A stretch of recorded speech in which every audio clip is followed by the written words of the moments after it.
That's 966-5299. Toll free 800-790-0415 or Bytes.org. Now, alongside Steve Ray and Dave Enright, here's Nick Francesco on member-supported Jazz 90.1. Good afternoon, Mr. and Mrs. American, all the chips and the PZ.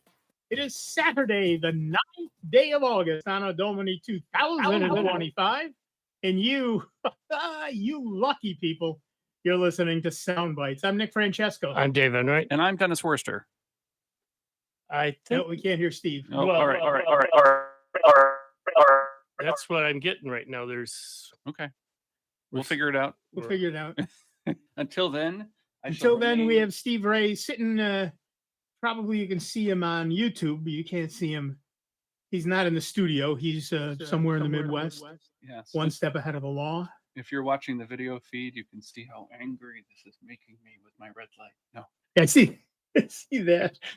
And I want to thank Dennis. Steve couldn't be here in person. Dennis has stepped in. He's doing the recording. He's doing the send it out to YouTube thing. Yes. God bless you. If anything's going wrong, it's definitely my fault. Definitely Dennis's fault. We are blaming Dennis this time. I'll even talk on mic. It'll be even better. That will assist. I wonder if it's the line going from there into your PC. I don't know. I'll work on that. Hold on. Pinch hitting. I have now muted that. Try it. Okay. How about Yeah, now? it's me. All right. We'll figure this out. This is great. This makes for great radio. Mm-hmm. This makes for great radio. Absolutely. If it was easy, anybody could do it. All right. As we're all too well aware, Microsoft is ending official support for Windows 10 on October 14th, 2025. Again. And yes, and as we all know, the company has introduced an extended security updates program that promises to keep the aging operating system viable for another additional year.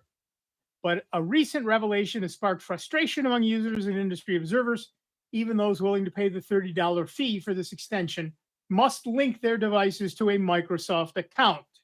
This stipulation underscores Microsoft's broader strategy to integrate its ecosystem more tightly, potentially at the expense of user autonomy. For millions of Windows 10 holdouts, many of whom resist upgrading to Windows 11 due to hardware incompatibilities or feature preferences or just plain old mulish stubbornness, this extended support was seen as a nice if brief reprieve. The program, officially known as Extended Security Updates, ESU, allows security patches until October of 2026, but the mandatory Microsoft account requirement eliminates the option for local patches until October 2026. Excuse me. Sorry, things are going on in the background, and it's yes. We're doing a puppet show back here. Doing a puppet show back there. Allows security patches until 2026, but the mandatory Microsoft account requirements eliminates the option for local accounts, a feature prized by privacy-conscious users and enterprises wary of cloud dependencies. This move aligns with Microsoft's ongoing efforts to nudge users towards its cloud services, including OneDrive and Microsoft 365, but it has drawn sharp criticism. Advocacy groups like the Public Interest Research Group have accused the company of failing to provide viable alternatives for those unable to upgrade. The Public Interest Research Group argues that such policies exacerbate electronic waste by forcing hardware obsolescence, while users on forums and social media express annoyance over what they perceive as forced data collection. Of course, this isn't Microsoft's first attempt to phase out local accounts. Similar nudges appeared in Windows 11, where account linking is often required for full functionality.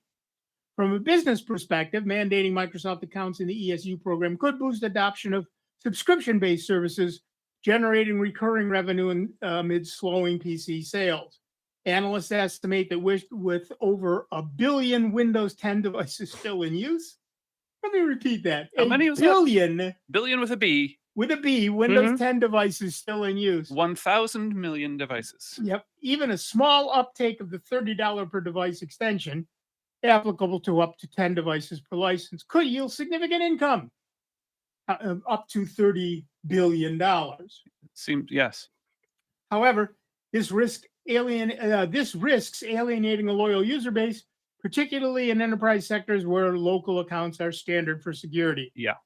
If you do business, yeah, you want your stuff secure, and the only way to do this is have local accounts on your network to your servers. To your Microsoft That's Entra what- yeah, that- cloud-based Whatever it Active is, right, Directory. right. Competitors and open source advocates are seizing on the discontent. The KDE community, for instance, launched a campaign labeling Microsoft tactics as, and I quote, tech extortion, encouraging switches to Linux distributions. This reflects growing tensions in the software industry where proprietary ecosystems clash with demands for flexibility. Beg your pardon. So our soul of the week, our poll of the week at soundbytes.org, our soul of the week at poundbytes.org. Wow. I got to pardon me. I got to go register a domain name. You know what? Probably don't want to go there. Hello, Hover. Is Win 10 extension requires a Microsoft account? Your choices are no big deal. I already have one. Okay. It's not a deal breaker for me. Is there a way around it? Spoiler alert, no. So Linux, you say, and Windows. So far, we have 25 votes, and so Linux, you say, is just barely ahead of Windows. And of course, you can vote at the poll at soundbytes.org. That's bytes with a Y. Francis would like us to remind you. And then, of course, if you want to talk about this or dang near anything else under the sun, give us a call at 585-966-JAZZ. That's 966-5299, toll free 800-790-0415. Well, you know the company that I work for. Yes. Okay. And we're still on Windows 10. Yeah. Yeah. And imagine, For and now. we are having, I was talking to the IT guy, and it's like a big quandary because, the main server, wherever they happen to be, Right. and trying to get all of those changes moved over, and they're flip-flopping back and forth. Yes, you are. No, we're not. Yes, we are. No, we're not. And changing all the equipment. Well, that's the big one, because if you cannot run Windows 11 On your current equipment. right, you have to buy new equipment. Not every company is in the position, not every individual Right. is in the Exactly, position yeah. to be able to say, I'm just going to throw out everything I have and replace it. Because Microsoft says, Microsoft said to. Well, that machine I just got last year. Yeah. Brand new machine to me. I mean, it's an i7, and it says, oh, wait a minute. No, this thing doesn't qualify for Windows 11. You got to stay with Windows 10. Yeah. I'm sure Linux. you'll something. Yeah. Okay, let's All right, talk well, about Linux for a minute. Test. Are you getting me? Yeah, we're sort of cool. almost Just in. hearing you, Steve. You're very, very faint. Yes. All right, let me turn my mic up. Right. The other thing, Steve is trying to boost you. the other thing I was going to say too is that most companies just bought a crapload of computers a few years ago during COVID, so they're not going to have the budget or desire to buy another crapload of computers. Right. My daughter was, for those of you who didn't hear that, Steve said companies bought a whole lot of computers during COVID, and many of those are not, crapload, of computers during COVID, and a lot of those are not upgradable to Windows 11. Not eligible. Yeah. My daughter was, I don't know if I'm allowed to say this. What the hell? The companies in Arizona. It'll be My daughter was working for two companies simultaneously. Sure. Each of them bought her a laptop. Okay. Neither of those laptops, and they're only, when was COVID? 3 years ago? 5, but yes. 5? Okay, even so, 5 years ago, those machines are still working perfectly well, Sure. and they are entirely ineligible to move to Windows 10. Yeah. 11. 11, yeah. Yeah, you're absolutely right, Steve. Now, some of the higher end machines will move to Windows 11 just fine, but when companies are buying machines by the pallet load or by the boxcar, if it's an international corporation, they're often looking to save money wherever they can. They're buying machines that, if they're desktop machines, one down. they may not have, the desktop machines may not have Wi-Fi or may not have Bluetooth, because you can negotiate with your builder of choice Right. and use that to help whittle the price down just a little bit. And when you buy them thousands at a time, that really adds up to real money. And businesses love to. Well, I'm guessing just at my store, Okay. 50 computers. Yeah. That's just one store amongst all across the nation. Yeah, it's absolutely right. And That there's nothing, who's going to say, okay, let's say they even do it just by store. So In this one- store had yeah. a great year. Are they still willing to upgrade 50 computers? Here's a store that only had a good year. The company overall did great, but Sure. this one store just did okay. Do I want to upgrade their 50 computers? But see, we're all tied to a huge umbrella. Right. network, because I mean we've had it just a couple months ago one district go down, and it took down most of along the East Coast. Right. Yeah. And it was like, whoa. And now what do companies do? Yeah, I mean what they're do companies do? I mean, rolling that out is going to be a logistic nightmare. Yeah, exactly. Well, yeah, it's the type of thing where you plan ahead. I know where I work, we've been planning for roughly the past year about how many machines does this represent? How does this impact our budgets? What do our rollout capabilities look like? Do we have enough staff to process that many in the next 12 months? Exactly right. And what tools exist to help lessen the burden of the rollout? These are all things that we take a look at. When I was working, and I vaguely remember doing this, vaguely 100 years ago. Back in the 1900s? Back in the 1850s. We bought... In the late 19th century. Yes. For everybody. Colt Navy Colts. Uh-huh. Anyway, so what we used to do is we would buy all the same machine. Yes. And then we would create one. We'd get one ahead of time. Mm-hmm. And you'd configure it just right. Just right. And it would be trial and error to make sure you got that just right. That would take some time. That would take days. Right. That would take at least days. And lots of testing. Lots of testing. Lots of meetings. We had test lists. Yeah, of course. Of what people used. And then, of course, there's always the oddball son of a gun who... Yeah. Hey, wait a minute. Where's my Mathematica? Right. That type exactly. of thing. You're not kidding. I've been there. Yeah. So we, and then we would buy the 75 laptops. Yeah. And clone it. And you'd Norton Ghost or whatever the Microsoft flavor of that was. Whatever we used, we would then do that. And then and we had the luxury of running our own back-end server. Uh-huh. Which wasn't true of the entire university, by the way. But we did. And so we could put that image up there. Sure. And then just tell, every new machine, go fetch. Oh, well, I got one better and then for walk away. We could, right. We set up however many, we had like one room with 25 jacks in it. Plug 25 machines in, walk away. Yeah. Well, I got one more twist for you, though, to add to the nightmare. Opened 363 days out of the year. Yeah. Yes. Right. Like, what is your maintenance window to accomplish that? The only thing is usually overnight, 10 o'clock at night to 6 o'clock in the morning. Yeah. Yep.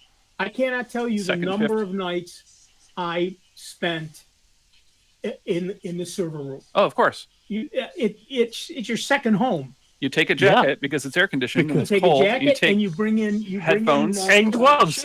And gloves. Camp chair. Yeah. That you would fold up and put in the corner. Gloves and everything. And so you can sit there.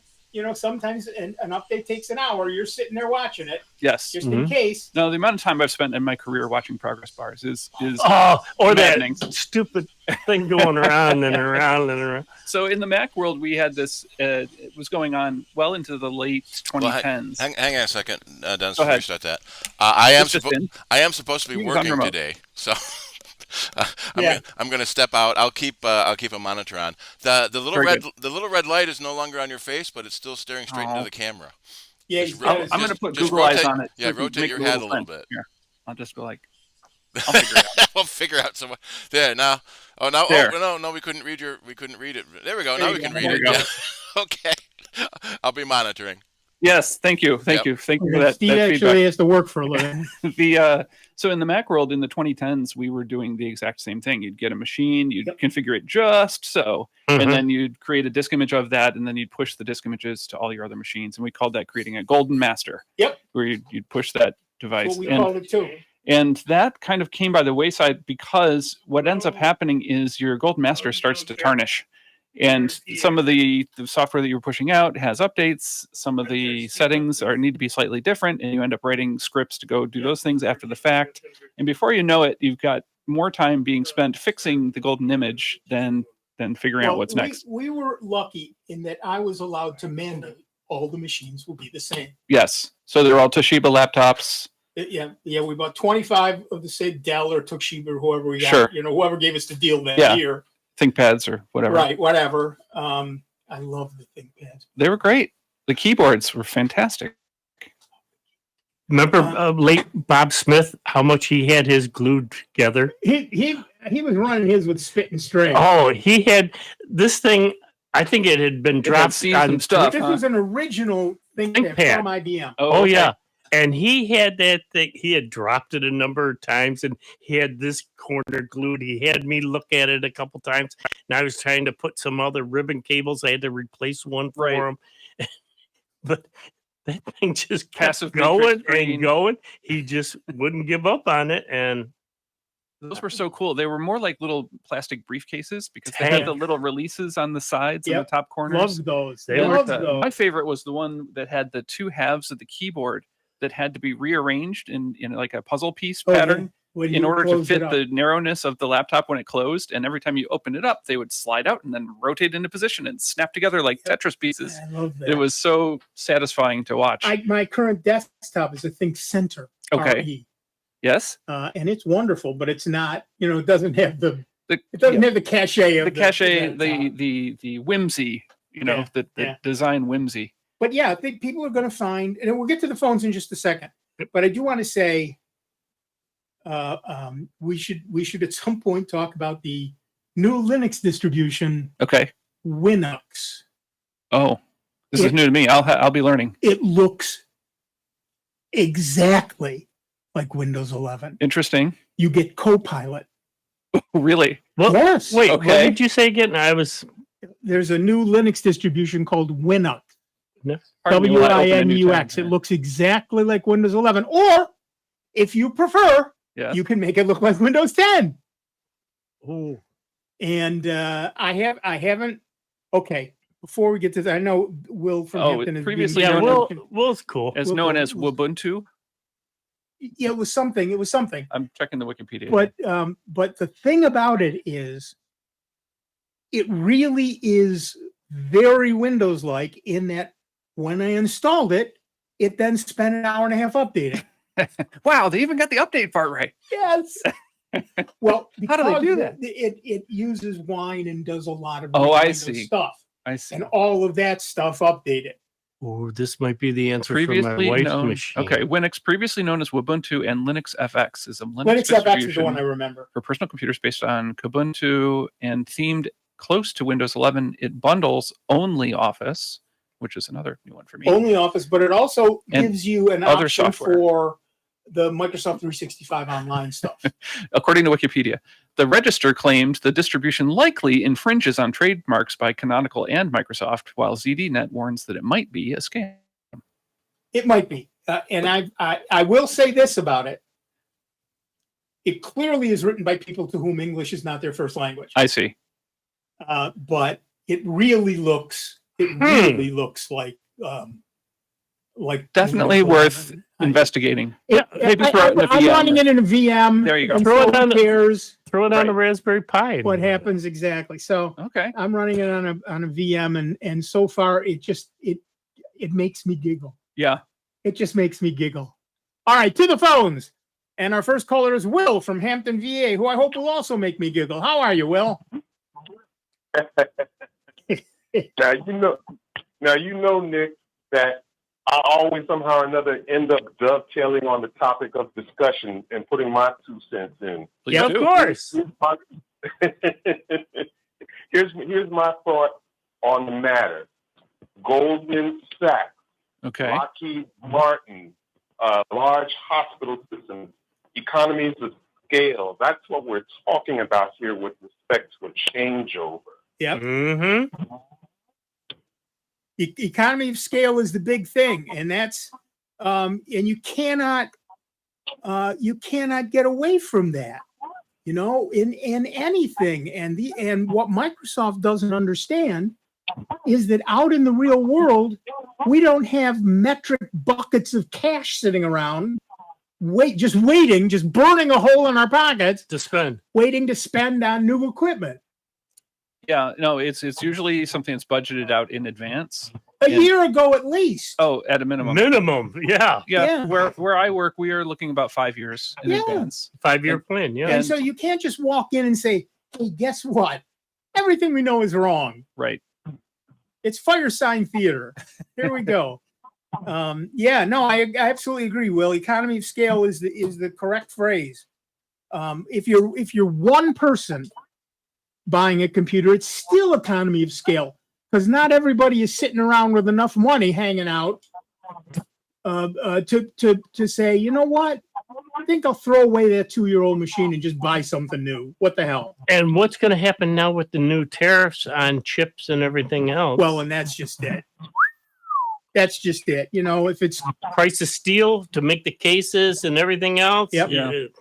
I think this would be most likely to affect people who are buying mid-range to low-end laptops that don't have opportunities to do internal upgrades on those devices.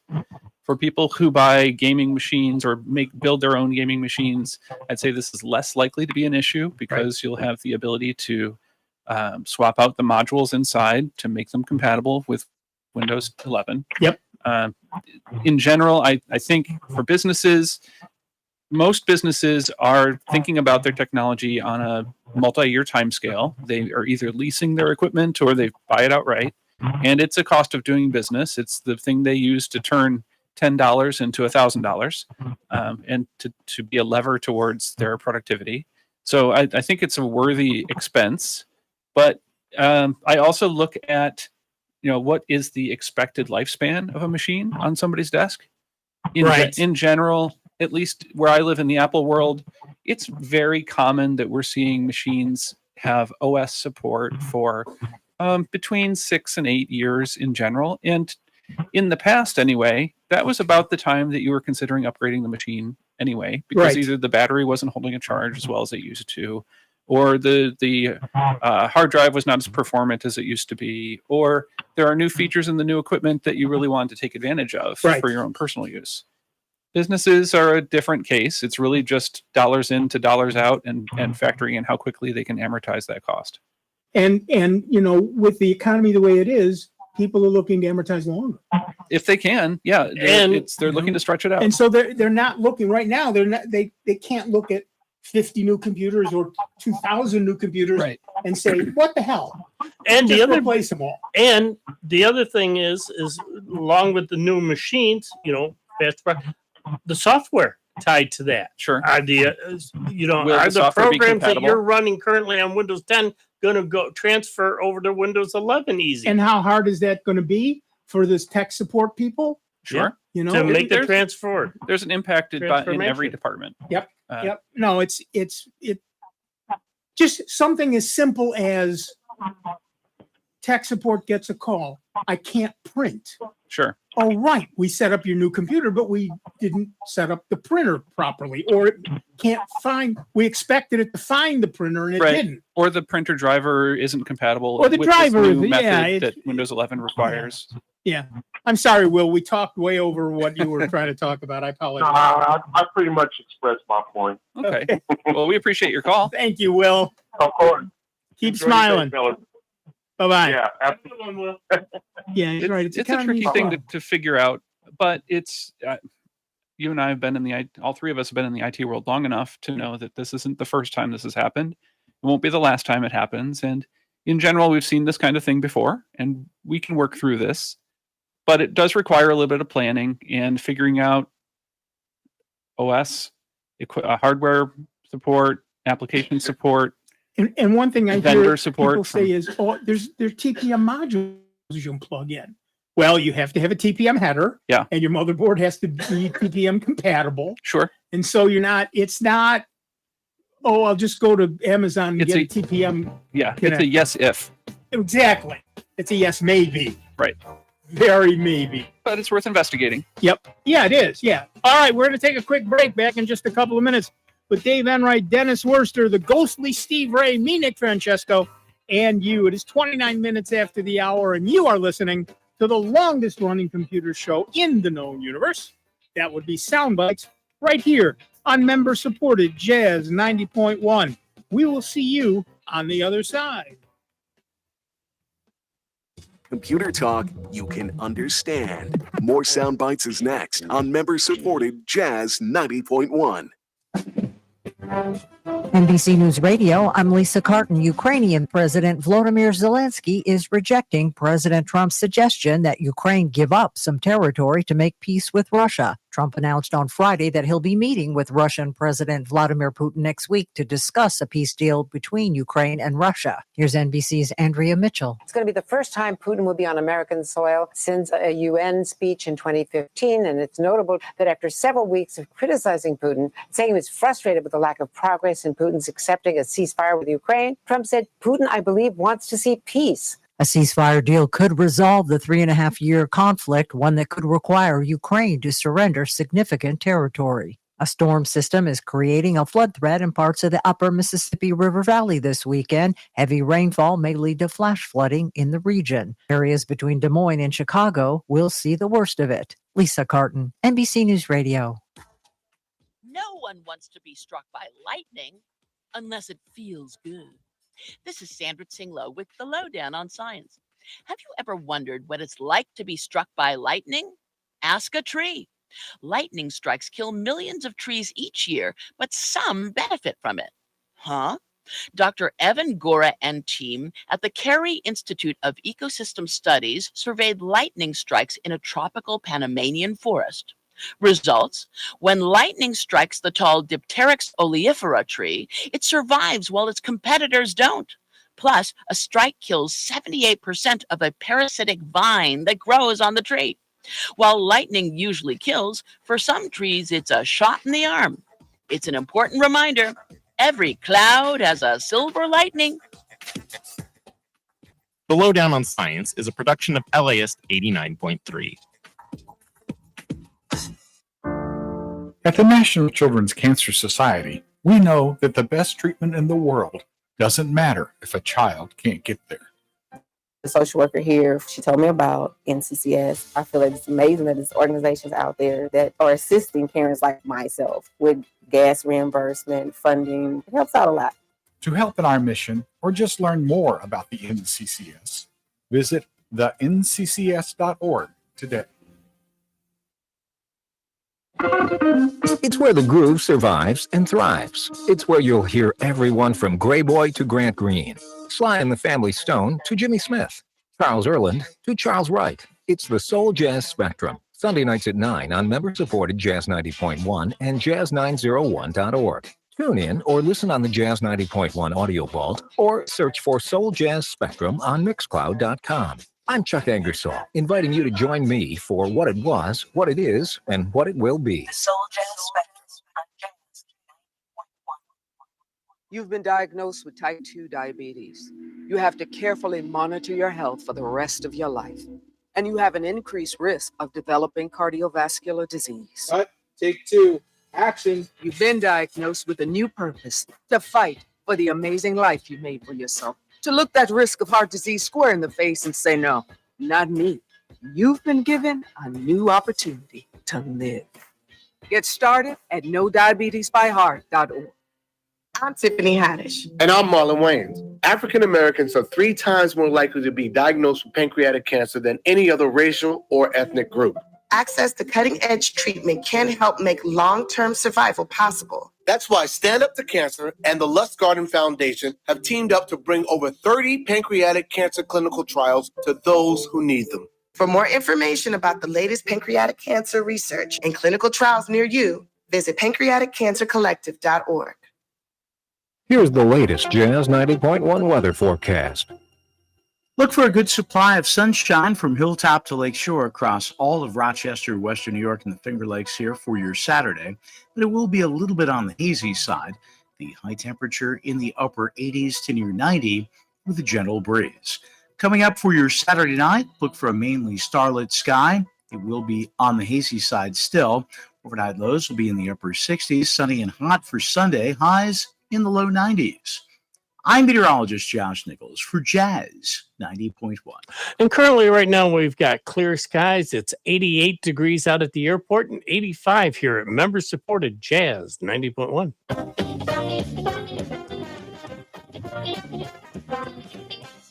Welcome back, everybody. I'm Nick Francesco. I'm Dave Enright. And I'm Dennis Worcester.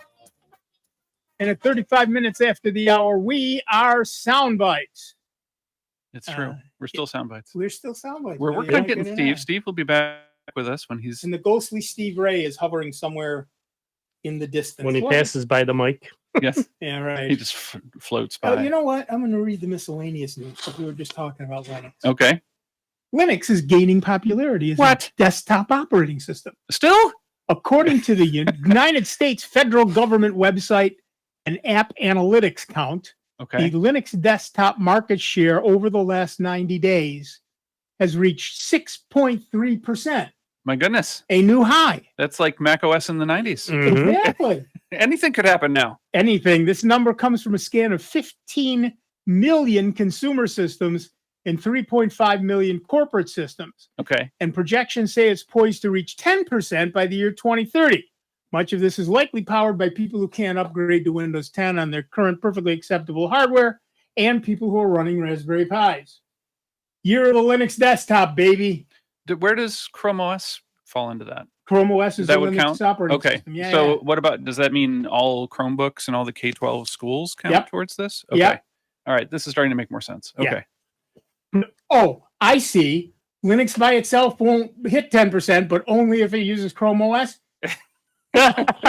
You're an OS racist. Well, I mean, I have preferences about my operating systems, but That's fair.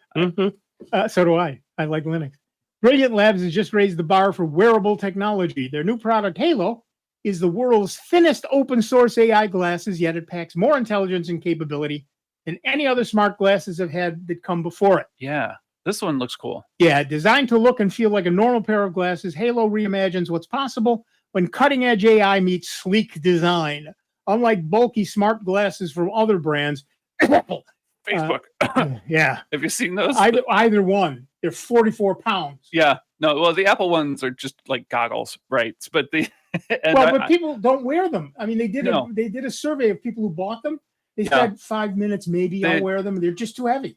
they're heavy. If you're sitting down and can put your head back, they're great. You know, like if you want to watch a movie and stuff. Yeah. But admittedly, it's not for a company that claims to be all about bringing people together and Really, wonderful things. They said, oh, okay, or you can isolate yourself with this giant cap that you put over your face so that nobody can see what you're doing. Might as well wear a helmet. It's like, what's the point of this? You might as well wear a full face helmet, Full face helmet with the mask. visor coming down, right, and be more comfortable. And put on your snowmobile suit and Right, exactly. get down to doing some real computing.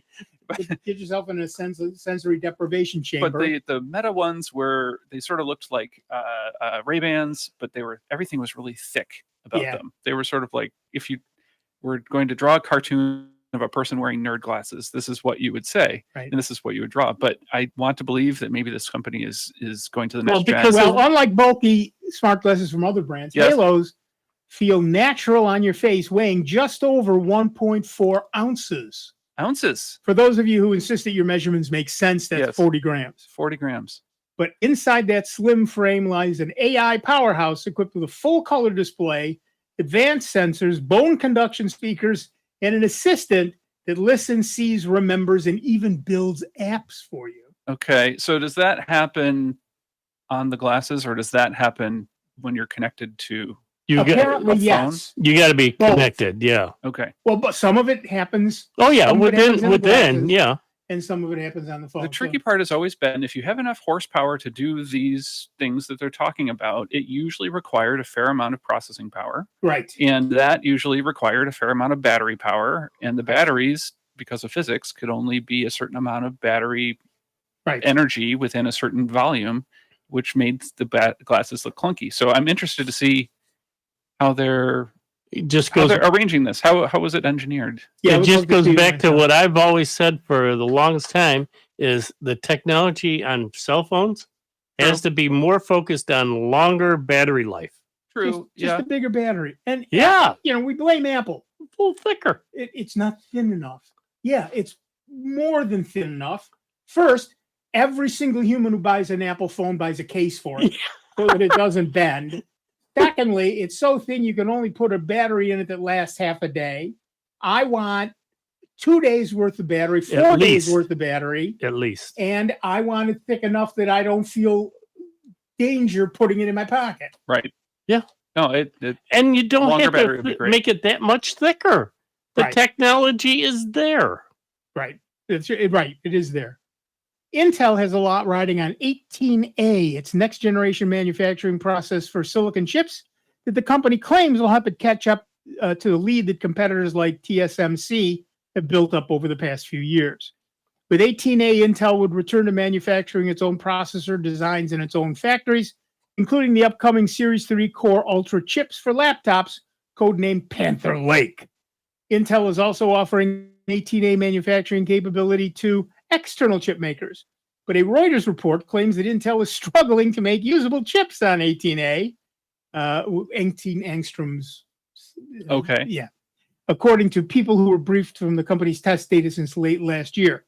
As of this summer, these sources say that just 10% of the chips manufactured on 18A are up to Intel specifications. Intel disputes the numbers cited in the report. Yields are better than that, Intel CFO David Zinsner told Reuters, though Zinsner nor Intel provided an alternate figure. Well, this just in, I have, when I heard Panther Lake, I was thinking, wait a minute, how many cats are enjoying water? So I did a quick search. Do panthers swim? And they do. The answer is yes. Panthers are excellent swimmers. Yeah. According to Google's AI overview. Yes. And unlike most domestic cats, especially jaguars and leopards, enjoy water and are known to cross rivers and other bodies of water. They will swim to hunt prey and explore new territories or simply cool off. Yes. Apple is Apple. I've heard of them. Remember Apple? Yeah. Yeah. Well, which one? Apple Computer. Okay. And that's the story. Apple is I was suing trying to walk you into this. Apple is suing the owner of Apple Cinemas theater chain, Yes. Sand Media, over alleged trademark infringement. Oh. In the lawsuit, Apple alleges that Apple Cinemas and Sand Media have made efforts to, and I quote, capitalize on the highly regarded Apple brand in connection with the aggressive nationwide expansion, end quote, and that they have, quote, refused to engage with Apple's repeated efforts to resolve the matter amicably, end quote. Open parentheses, pay us money. Quote, consumers should not go to an Apple Cinema theater thinking it is connected to famous Apple. Does anybody? Okay, never mind. I'm not sure that anybody had that thought until this article was published. Right. With all its goodwill and brand equity, when Apple Cinemas have no relation whatever to Apple, end quote, Apple says. Of course, those of us who remember Apple Records will find quite a bit of irony in this. Yes, yes. However, the Beatles label? Yeah. Or Apple Core? Apple Core. Yes. Right. We won't sue you, probably. So give us a call, 585-966-JAZZ. It's 966-5299. Toll free 800-790-0415. Right, Mac OS 10.3 is Panther. Panther. Was Panther. Yes, we used to do the Q&A at the Apple user group in town, and we had nicknamed it at the time, Come Here for Your Panther Anthers. Oh, very cute. Very cute. Yeah, the big thing that is going on here is that we've got, I don't know, we've got so much technology out there right now. Yeah. And all of it so far is derivative. Okay.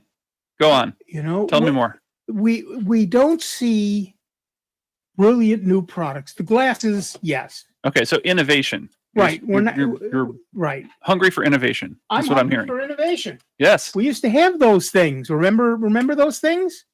Steve Jobs, remember him? I've heard of him. Would get up on a stage and wow everybody with some new thing. And pull an iPod out of his pocket, and then the next year would pull an iPod mini out of his pocket, and then the next year would go to the tiny little pocket inside his pocket. Yep. And pull out the iPod Nano. Yeah, well, I can remember Steve always coming on and always announcing, "Oh, well, no, we got this Mac coming out," and then it seemed like 2 weeks later, all of a sudden, "Well, we got another one coming out." It was always innovation after innovation for the longest time, and now it's but now it it used to be innovation, and now it's just imitation. Where everybody's looking like everybody else, everybody's doing the same thing as everybody else. Davis said this for years. The company that will sell the most phones is the one that says, we put a bigger battery in it. I think there is a market for that, in the same way that Panasonic has done a Tough Book line for people that work outdoors, or linemen, or people who work in facilities that need something that can have some vibration resistance or some temperature insensitivity or humidity, things that are designed to be in dusty workplaces. I think that there are opportunities for those kinds of things. The problem is in the consumer space, where you're going into your big box store or you're looking at websites and having things mailed to you. That's kind of a mature market right now. The laptops look very similar. They all have a hinge in the back. They all have the keyboard at the back by the hinge.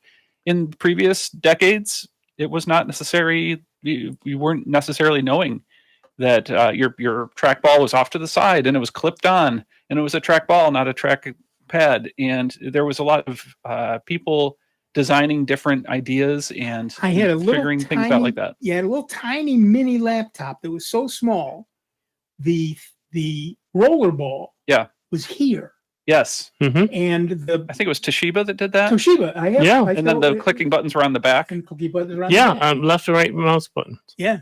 But yeah, it used to be, we had all of those things. And now, of course, they're experimenting with no keypad.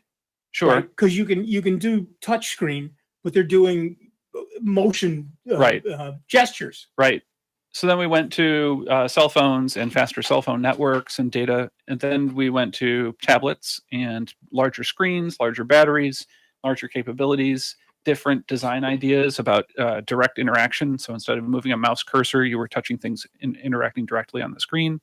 I think some of the areas where we're seeing innovation now are phones with foldable OLEDs that will expand into a larger display. I think I'm interested in seeing where that rolls to. And if anybody has tried one of those, please call in and tell me about it and tell me what you think. There's a guy on YouTube who folded a Galaxy 7, Fold 7, I believe is the name of it. Okay. 200,000 times by hand. Okay. He said it's unrealistic to have a robot do it. Yeah. Because it will always be the same. Okay. So sometimes you're doing it harder. Sometimes you're holding it slightly differently or torquing it. Yeah. Okay. So what were the results? Oh, the results were pretty interesting. Yeah. It started to creak at one point. Okay. It suddenly, I think it was 170,000 folds.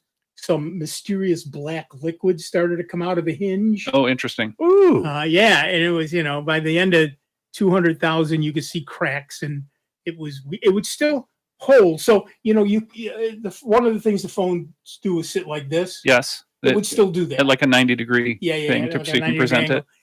It would still do that, but it wasn't as happy doing. Yeah. Well, that doesnesn't surprise me. There are certain wear parts inside that are only meant to last a certain number of times. Well, they say 200,000 flexes. 200,000 that's what opens it's and closes. engineered for. That's what it's engineered for. And he said, well, let's find out. And as it turns He out, said, oh yeah, it did kind of make it. Okay. Kind of. Technically. But I don't know that I would want to put it in my pocket after 170,000 when it started leaking an unknown black fluid everywhere. Right. Or you're going to catch on fire. Right. Or get acid burns or something. So I think the place where we're starting to see innovation now, we were seeing it in mobile apps and what mobile apps were connected to and what kinds of information they could tell us, what types of collected information they could get. I remember hearing about a college student that was developing an app that would use the vibration sensor when you were in your driving mode on your car, your driving focus, and that if enough people who were running the app all got the same vibration at the same place, they presumed there was a pothole in the road, and then they would notify roadworks. So it was a passive way of notifying roadworks where the potholes were. Nice. So I think a lot of the crowdsourcing of information is a place where we're seeing innovation. Unfortunately, I still see a lot of companies that are all racing to be who has the biggest collection of metadata for training artificial intelligence and LLM models. Everybody thinks AI is the next savior. And it is not. I think that there are probably ethical ways to do that. And I think that there are, unfortunately, a lot of companies that are not necessarily interested in the ethics of it. They're interested in being first. That's exactly right. All right, back to the phones. Our next caller is Walter, hopefully patiently waiting in Greece, New York. What's up, Walter? Greetings to every one of you. I'm looking for a definitive answer that explains the relationship of Ubuntu Pro to all the other Ubuntu flavors. Here's the basic question. I've taken a look at, I've gone to the Ubuntu website, the forums, Reddit, Ask Ubuntu, and nobody can tell me if the 10-year support that Ubuntu Pro provides, if it's also fully provided to all of the other flavors. Yes. So if it's Ubuntu, if it gives you the option of Ubuntu Pro, then it is fully supported on that distribution. So, for example, I run Xubuntu. That's where I'm going. Yeah. And I have Ubuntu Pro on my machine. Okay. And it works just fine. In fact, you're given the option to turn it on. Right. You're given the option. So yes, it works. It seems to work perfectly fine for me. I've got 3 machines on it right now. You can have 5. Okay. And I've got 3. So yeah. And what for everybody else, what Ubuntu Pro does is it provides a smooth path for updates and fewer reboots when you're using Ubuntu Pro. So it's focused for more like production use or enterprise use. Right. It's all for LTS. I believe it's only for LTS, long-term support versions. Okay. Right. So if you're running, the generally speaking, the even number years are LTS, long-term support. So 24.04 and 24.10 are generally 24.04. I think it's just the first of the year. Is long-term support. Okay. So you can put Ubuntu Pro on that. But if you're running 25.04, you're running a more cutting-edge thing, and it doesn't provide long-term support. And so Ubuntu Pro won't work on it. Okay, because I remember when Ubuntu Pro came out, and I'd be seeing this on the forums, that if you were running Xubuntu, you're out of luck because it ended the support, even though with the LTS was ended at 3 years. So now you're saying you'd be foolish not to go ahead and sign up for Ubuntu Pro to get 10-year support versus staying on just Xubuntu and then having to download a new and install a new version. Well, no, hold on. You're conflating 2 different things. Go ahead. LTS support is I believe 3 years or 5 years. Right. 3 years on Xubuntu, 5 years with Ubuntu, and maybe Mate, and I think maybe KDE. Right. So you should upgrade to each new LTS version as it comes out. But that throws me off. And then, you see, I went to the Ubuntu package search, put in the latest one, which is Noble 24.04. I took a look I put in Xubuntu desktop, and it says it's part of the universe, which is supposed to get 10 years support. I then also put in Thunar, and that says, yes, it's part of the universe for Noble, which is the core of Ubuntu. So that tells me you should get 10 years of support for Thunar, as well as XFCE Burn. So that's nobody, it used to say before, no, you'd only get the core. You'd get Ubuntu core supported for this. Well, but Thunar is part of the core. I mean, the real question is what's part of the core. Yeah. And Thunar and a couple of other things are definitely part of the core. And you're right. LTS in itself is 5 years. You get it Ubuntu Pro, it extends to 10 years. And it's part of the universe. It's part of the universe package. It's part of the main. Ubuntu Pro provides 10-year support for the packages that are in the main and the universe, not the multiverse and not the fourth one. it's like you should get 10 years of support because it's in the universe. Right. And what he's talking about there is I put this the universe and the multiverse and all of that are what set of packages right are supported in what way. Right. But yeah, and the big thing you get is security compliance, right? Kernel live patching, like that. Yes. Okay. I noticed that they're Ubuntu.com. Are you not on? Are you? Oh, I know. Pardon me. Hello. Yeah. Welcoming back. I noticed that at Ubuntu.com/pro, they do have a chat window open that you can chat with allegedly a product expert. Okay. I don't know if the product expert is powered by real people or if it's powered by smart things intending to sound like people. And for people who want to know, Ubuntu Pro is available free. Right. For personal use up to 5 machines. Right. And something they call an active member of the community. Right. I don't know what that means. Okay. Yeah, for 50 machines. Yeah. Because this is very confusing too, because I've used Firefox and as my browser, they have their AI, and their AI comes along and says, "Oh yes, you can have Xubuntu supported for 10 years for the full shebang." And it's like, and that's, but you don't see in Reddit or Ask Ubuntu or anybody saying this is definitely. Oh yeah. Well, okay, so here's the thing. Yeah. Ubuntu is the underlying system. Right. Yes.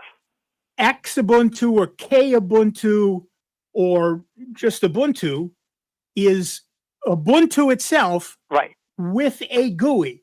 Yeah. So in Ubuntu you're using GNOME. Right. In Xubuntu you're using XFCE, and in Kubuntu you're using KDE. Right. But underneath it's all still Ubuntu, and that's what's being supported. Okay, it's the basic stuff. Even though I should ignore that Xubuntu-desktop, while it's in the universe packages, it will not be updating for 10 years. No, I didn't say that. If it's in the universe package, it will be updated. Okay, and that's the point I'm getting at, is that you'd be smart to go ahead and take your Xubuntu and keep it for 10 years instead of having to add the new one after 3 years. Well, yeah, that's yes and no, right? I mean, in terms of an upgrade, it's really one command. Yeah, okay. Right. And so it's not that big a deal. And you do get new features. That's what I was going to say. It's the features that, right. With the over the 10 years that you're going to want to do. If you want to, you can keep the current version of Ubuntu for 10 years and you'll continue to get security updates. Yeah, that's where I'm getting. If you're satisfied then with what you have and you don't plan to add any new printers or anything like that, you can just sit there and go for 10 years and be happy. Like I'm 75 and I can say, great, I'm happy with what I've got. Good Lord, I may die when I'm 82, but it's still working just fine. Yeah, you can do that if you want to. Yeah. Again, updating Ubuntu is much easier and seamless and practically invisible compared to updating Windows. Oh, yes, right. So I don't see any reason not to, because the Ubuntu Pro will follow you along, by the way. Yes, it will. Right. I agree. So, that literally is a command. You get a pop-up that says, hey, there's a new version. Do you want it? Right. And it's an LTS version. You can say yes, wait 10 minutes, and there's the new version. So, but if you want to keep, and it works, I've done this 3 times now. It looks the same as the old version. It works identically to the old version. But if you want to keep the old version, you are certainly welcome to do that. Right. And the point is, too, that you better do it, because if you wait 2 versions or even 3 versions and want to upgrade to that, it ain't going to work very well, because you have to go through each sequence, correct? For some of the updates, yes, you have to go through the sequence. Yes. Okay. All right. Very good. Well, you've answered my question. That it's a maybe kind of thing, all depending on how you want to use your operating system. That's exactly right. Excellent. All right. Thanks. Thank you. All right. That music tells us the first hour of this show is in the books. But don't go away. There's a whole nother hour of the longest running computer show coming your way. A whole nother hour of Dave Enright. A whole nother hour of Dennis Worster, thankfully. Some of a whole nother hour of Steve Ray, we think. a whole nother hour of me, Nick Francesco, and a whole nother hour of you, but only if you give us a call at 585-966-JAZZ. That's 966-5299. Toll free 800-790-0415. We're going to take a slightly longer break, but don't go too far away. Keep on listening because we're going to come back with a whole lot more sound bites right here on the truly great and truly grateful to you, Jazz 90.1. See you in a few. Before you call into our show, please make note of the following rules. 1, turn your radio down. 2, turn your radio down lower. 3, remember, nobody has invented a good-sounding speakerphone yet. Don't use them. 4, make sure you have a point. It makes for a more interesting show. 5, calling does not guarantee you'll get on the air. No whining. 6, if you do get on the air, please do not tell the host what you just told the screener. We don't care. And 7, is that radio turned down yet? We hope this will make for a more enjoyable program, and we thank you for your time. Online 24 hours a day, 7 days a week at soundbites.org. More with Nick Francesco, Dave Enright, and Steve Ray next on member-supported Jazz 90.1. WGMC Greece Rochester, a public service of the Greece Central School District. Jazz 90.1. Online at jazz901.org. NBC News Radio, I'm Lisa Carton. Ukrainian President Volodymyr Zelensky is rejecting President Trump's suggestion that Ukraine give up some territory to make peace with Russia. Trump announced on Friday that he'll be meeting with Russian President Vladimir Putin next week to discuss a peace deal between Ukraine and Russia. Here's NBC's Andrea Mitchell. It's going to be the first time Putin will be on American soil since a UN speech in 2015. And it's notable that after several weeks of criticizing Putin, saying he was frustrated with the lack of progress in Putin's accepting a ceasefire with Ukraine, Trump said, Putin, I believe, wants to see peace. A ceasefire deal could resolve the 3.5-year conflict, one that could require Ukraine to surrender significant territory. A storm system is creating a flood threat in parts of the upper Mississippi River Valley this weekend. Heavy rainfall may lead to flash flooding in the region. Areas between Des Moines and Chicago will see the worst of it. Lisa Carton, NBC News Radio. Jazz at the Beach, brought to you by Jazz 90.1 and the Ontario Beach Park Program Committee, returns this year. For more information, including a full lineup, visit our website, jazz901.org. Jazz at the Beach, sponsored by the Summit Federal Credit Union. Does maturity make it easier to achieve musical creativity? Guitarist Kenny Burrell discusses this question as he visits the essence of jazz. Getting to know yourself, your strengths, your weaknesses, that's part of maturity, the wisdom. Because you must learn at some point not to fool yourself. Being realistic about it. This is Will Moyle. I hope you will join us within the essence of jazz for the musicianly Kenny Burrell. The Essence of Jazz with Will Moyle, Saturday nights at 6, only on members-supported Jazz 90.1. If you're like me, 60 and retired, making ends meet, especially here at the supermarket and drugstore, is tough. I'm so blessed to have found benefitscheckup.org. It's a free and confidential website from the National Council on Aging that connected me to $1,200 a year in programs that help pay for food, medicine, utilities, and more. Maybe it can help you. Benefitscheckup.org. As a truck driver, I've learned how important road safety is. I know that large trucks need more time and room to stop. That's why I always hang back and follow other vehicles at a safe distance. Everyone can help keep our roads safe. Next time you're driving, try to remember to always give trucks extra space when you merge in front of them. Let's all plan to share the road safely. Learn how at www.sharetheroadsafely.gov. Think about your mother, your sister, your girlfriend. 1 in 6 women is a victim of sexual assault. Now think about your father, your brother, your best friend. Men are victims too. Rape can happen to anyone. This is Christina Ricci with RAIN, encouraging you to call the National Sexual Assault Hotline to learn how to support someone you love. Call 1-800-656-HOPE or visit rain.org. That's RAINN.org. Brought to you by RAIN and this station. Welcome back to America's longest running computer show, Sound Bytes, on member-supported Jazz 90.1. Get online now. Call 966-JAZZ. That's 966-5299. Toll free 800-790-0415. Or submit your question by email at soundbytes.org. Once again, here's Nick Francesco, Dave Enright, and Steve Ray on member-supported Jazz 90.1. Welcome back, everybody. I'm Nick Francesco. I'm Dave Enright. I'm Dennis Worster. And I'm Steve Ray. Steve Ray. And way back there is Steve. Is Steven. 4 minutes after the hour, you're hurtling headlong into the second hour of the longest running computer show in the known universe, Sound Bytes. And we have, of course, you can give us a call at 585-966-JAZZ. That's 966-5299. Or toll free at 800-790-0415, just like Dave did from Canandaigua, New York. What's up, Dave?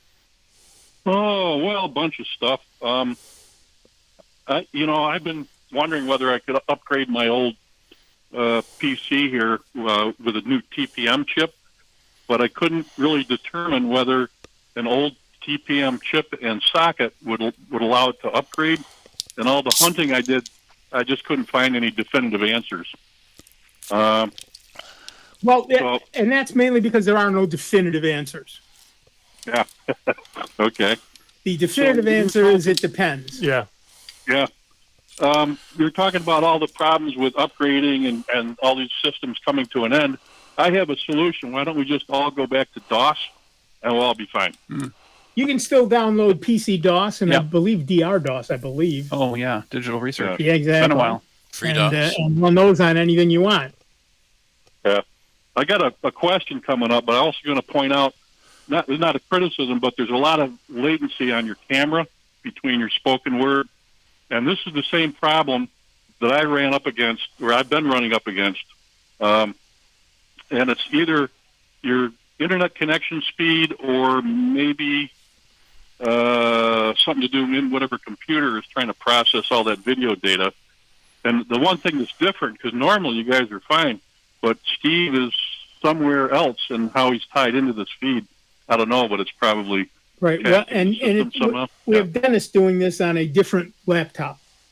So the video feed is coming to me in Victor, and then I'm sending it out to YouTube, which is then delayed through the station. So there is a little bit of a delay doing it this way. Some latency. Yeah. Well, that's all right. We'll live with it now. Actually, it was a fraction of a second, but now I can't even tell. Like, lost. Wow. There you go. Okay. Good to know. I shut down the store and turned off all the computers out front. I'm wondering about upgrades. Let's say just pick Linux Mint as an S. Okay, if Linux Mint comes to its life of support, and I want to upgrade to their next generation or whatever, next release, is that going to work as well, at least as easily as Windows when I want to upgrade from 7 to 10 or whatever? Oh, absolutely not. It's going to be a whole lot easier. Ah, okay. So what happens is this. All right. Every once in a while, you will see a dialog box that says, there's a new version of Linux. Do you want to upgrade or not? And then you say yes or not now, right? If you say yes, go get a cup of coffee. Yeah. When you come back, magic has happened. Okay. That's not entirely true. You may have to answer a question or two here and there, depending on what you're running.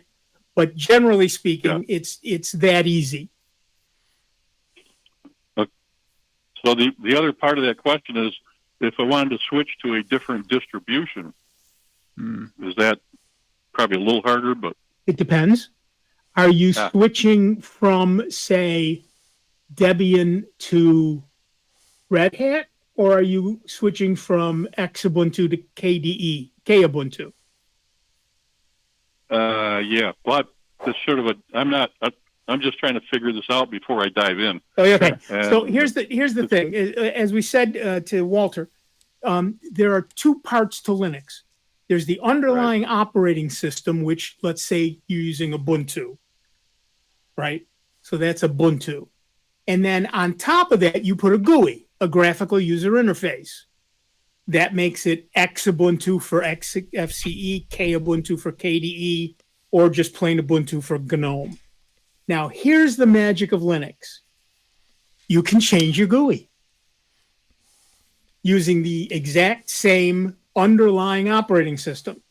You can load multiple GUIs and pick them at boot time. So this time I want to be in XFCE. Next time I want to be in KDE. Sure. Yeah, and it's like picking out your dress shirt or your T-shirt. Exactly right. And it's the whim strikes me, I want to be in GNOME.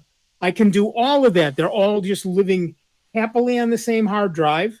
And then you can set it up so that at boot time, you pick the one you want. Or you can decide, I'm done with KDE. I'm done with K Ubuntu. I want to run XFCE, essentially X Ubuntu. So I load X Ubuntu and I tell it, that's my GUI. You're done. Let's move on. Okay. Very helpful. There you Maybe go. I will make less bad decisions in the path ahead. Well, no matter what happens, give us a call back and let us know how it's But going. that's the fun of that, though. I mean, if you've got it on a spare machine and you're playing around with these different OSs, you're not really losing a lot because you're first, just getting comfortable with the one that you eventually want to settle on. And it's not disrupting, your from your other machine that you're doing your daily stuff and that on. But what Dave is talking about is if, for example, he decides to make it his daily driver, and then at some point he decides, man, KDE's not doing it for me. I wonder what this XFCE is like. He can do that, and everything else stays the same. Yep. The icons will change. Yeah. And it is possible that the desktop will look a little different. Just to say where things end up on the desktop.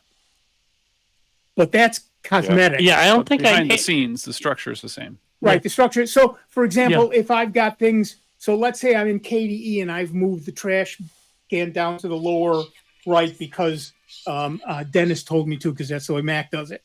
And now I move to XFCE, the trash can may go back up to the upper left.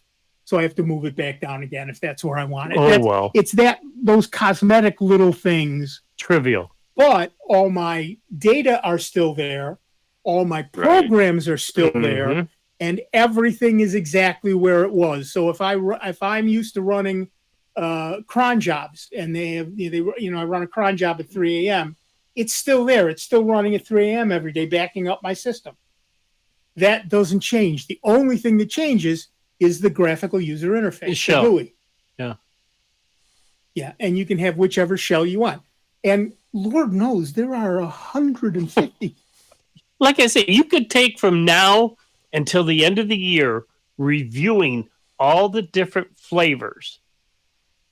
And then you're going to have to go back because they've made some changes to them. Yeah, the dirty little secret to Linux is that it's just using a KDE skin. There is a KDE front end for Windows for Linux that looks like Windows, and they just made it the default. Yeah. So you could have that on any distribution you want, actually, Windows 11 or Windows 10. And as I said before, using Linux, you can decide, I want to look like Windows 11 today. I want to look like Windows 10 today. Guess what? You're just changing the GUI. Everything else underneath it is still exactly the same. So I hope that helped, Dave. I think so. We'll find out. Thank you. Have fun. That's the key. And call us back. I hope we answered a couple of your questions and, more importantly, raised a few more. Oh, yeah. The problem is the GUI is what we don't want. Bye-bye. I'm sorry. The problem Steve, is are you there? Yep. Am I loud enough? I cranked the mic all the way up. No, try cranking yourself up a little more, buddy. It keeps turning itself back down again. Stupid. There you go. Stupid Auto leveling. StreamYard. Yeah.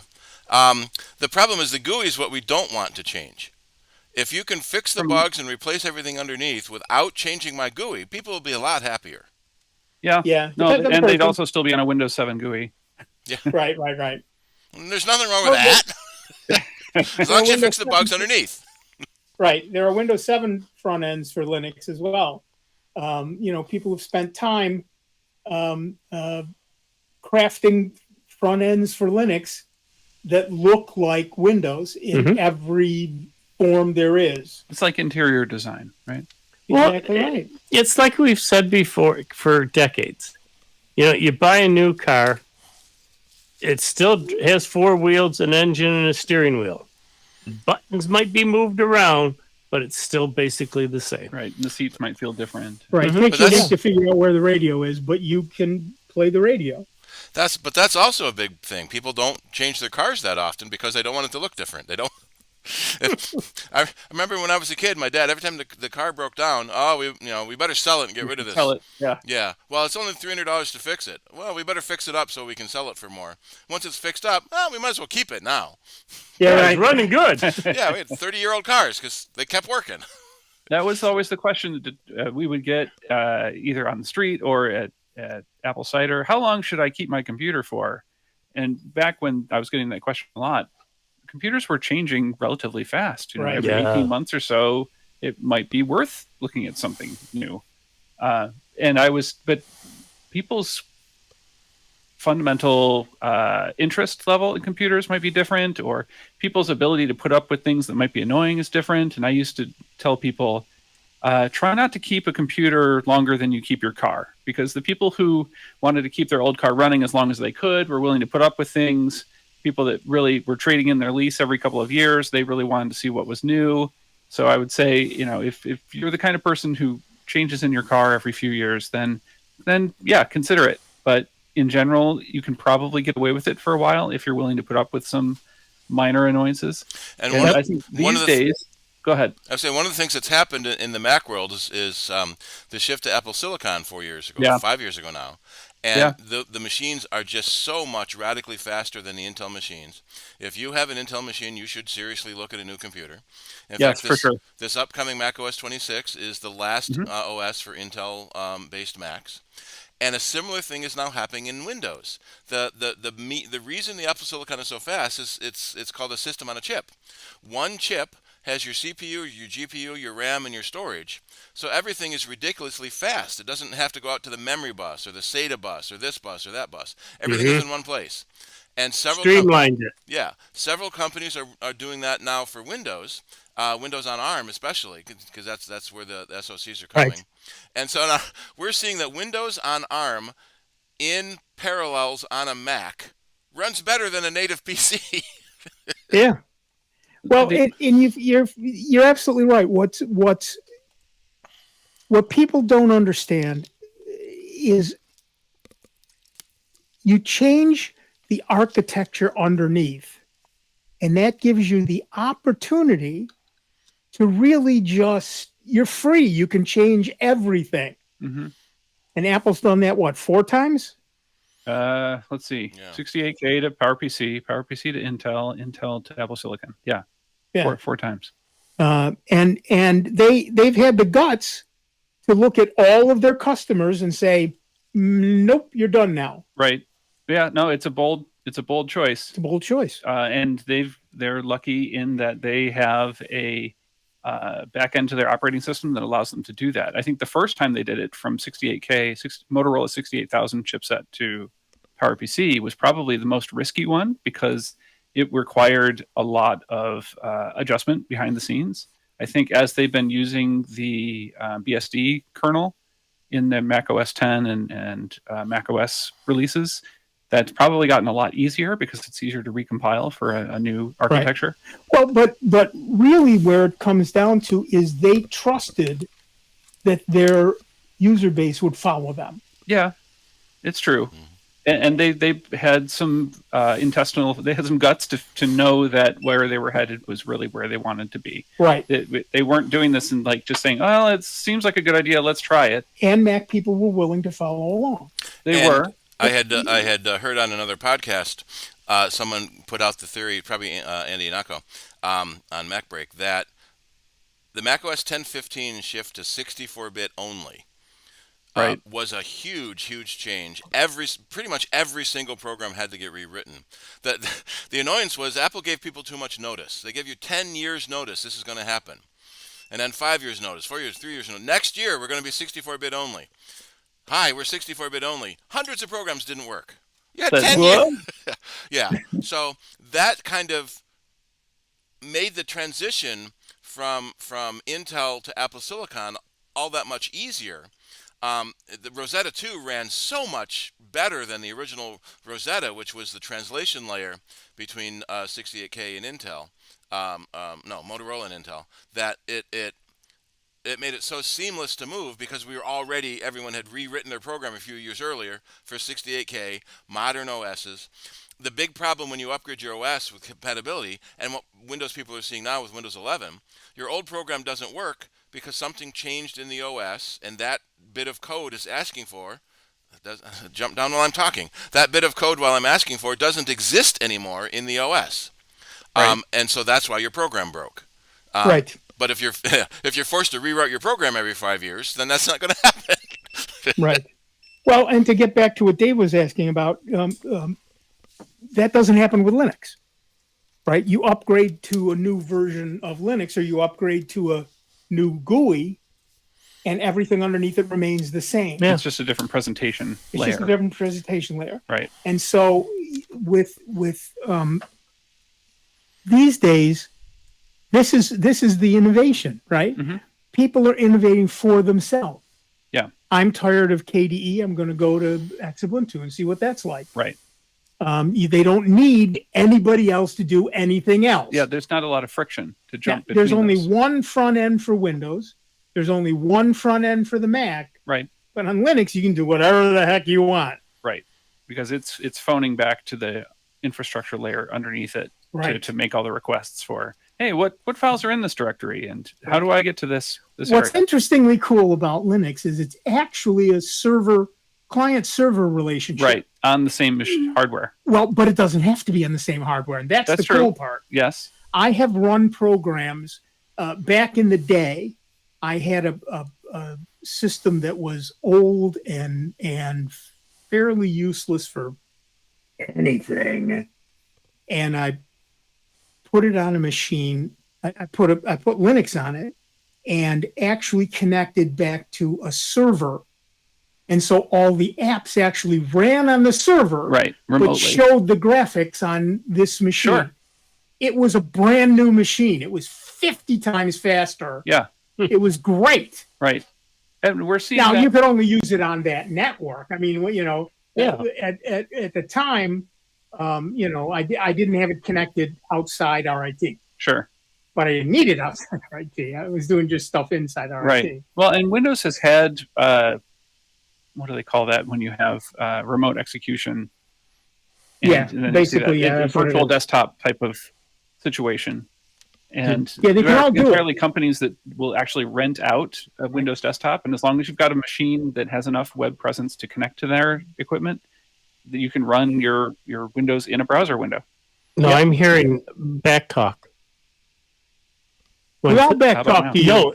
No, I know that, but no, there's echoing. Okay. I don't know. Hmm. That might be Steve. Steve, did you do something? Here, I'm Nothing. going to turn him down for a minute. Maybe I'm too No, high now. no, I'm not hearing it. So. Yeah, it's coming off of him. Well, we're Darn doing backside again. magic. We're doing magic here. We're taking Things the are routed signal all from over the place. everything into a to different Dennis. county. Dennis is going to a different From county. Greece The down county to field. Victor, back up here. It's just ridiculous. I turned off echo cancellation trying to see if that was my audio problem, and it started echoing. So I'm going to turn that back on. Yeah, what a surprise Gotta that is. cancel that cancel. Yeah. The but other thing yeah, I'm noticing with Apple Silicon, at least across our fleet, is that the number of what we call battery cycles, so the number of times a battery goes from 100% down to 0% back up to 100% is usually a cycle.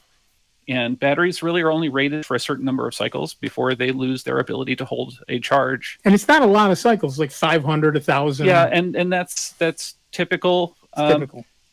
And in the Intel MacBook Pro time, we were seeing that the battery was kind of the weakest part of the machine, the part that was most likely to wear out first and would ultimately define the lifespan of the equipment. With Apple Silicon, we're seeing people charging instead of twice a day, they're charging twice a week. Yep. And doing the same amount of work. Just the efficiency of the chips allows you to do that. And I think that's really helping to extend the useful life of the equipment. And it depends on what you do. Of course. Right. So Yeah. if you're doing a lot of like AI stuff, Sure.